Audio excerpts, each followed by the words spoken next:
In terms of COVID-19, Vietnam is doing better than anyone had any right to expect. It's a developing country of almost 100 million people with a border with China, and they're already moving into the reopening phase where the rest of the world is trying to get. When you look at the comparison of the US and Vietnam, it's really quite shocking. The two countries in the early days of the outbreak were moving in lockstep. The US reported its first case on January 21st. The first case in Vietnam was 2 days later. And yet you roll the tape forward to today. The US, a country of about 3 times Vietnam's population, has 100,000 deaths and nearly 2 million confirmed cases. That's 3,000 cases per million. Vietnam has just over 300 cases. That's only 1/1000th of the per capita caseload of the US, and so far 0 deaths. This is incredible. Vietnam responded very aggressively to the early signs of an outbreak in Wuhan. There's a lot of evidence that the Vietnamese didn't trust the early numbers coming out of China. They had seen this with SARS, they saw it with avian influenza. They assumed that this was going to be worse than Beijing was reporting. They moved very early to suspend travel with China.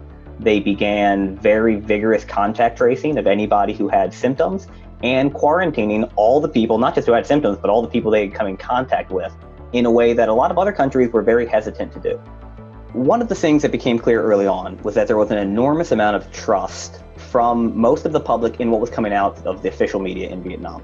Vietnam's government, despite being a one-party authoritarian state, was quite open and transparent when it came to the disease.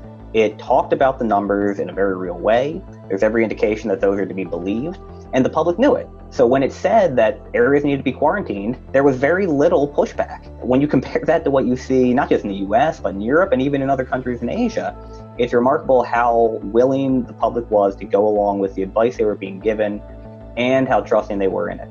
Now, the other piece of this, of course, is that Vietnam does have an apparatus of state security institutions and a very light involvement here from the army that helped a lot of this succeed. This infrastructure doesn't exist in places like the United States. Contact tracing in the United States is much, much harder. Vietnam could rely on pre-existing structures of the state that are used for surveillance in order to switch those easily into contact tracing.